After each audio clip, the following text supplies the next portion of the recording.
Welcome to our channel. Today we how to verify plugin compatibility for Premiere Pro on Windows, complete guide step by step clearly. To verify plugin compatibility for Premiere Pro on Windows, start by checking the current version of Premiere Pro installed on your system.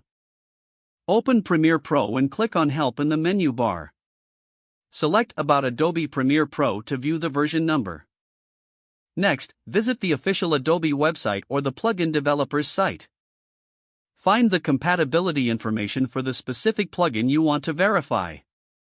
Check if the plugin version is compatible with your version of Premiere Pro. Download the plugin's documentation or user guide for more details. Look for any system requirements mentioned in the documentation. Ensure your Windows operating system meets these requirements. If the plugin requires additional software, make sure it is also installed and compatible. Before installing the plugin, check community forums or Reddit for user experiences. Search for reviews specifically related to your version of Premiere Pro. Once you confirm compatibility, download the plugin from a trusted source. Close Premiere Pro before starting the installation process.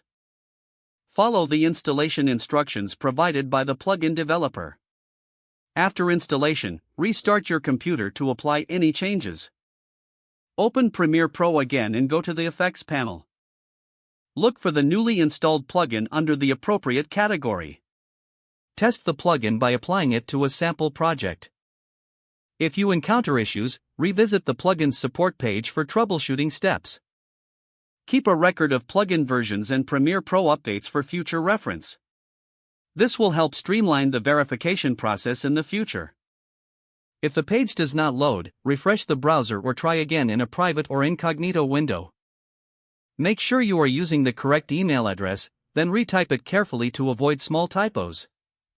If your password is not accepted, use the reset option and create a new strong password you can remember. Check your spam folder for verification or security emails, then complete any requested confirmation steps. Enable two-factor authentication if available to improve account security and reduce unauthorized access risk. After signing in, review your profile details so your contact information and settings are accurate and current. Don't forget to like this video and subscribe to our channel for more step-by-step tech guides.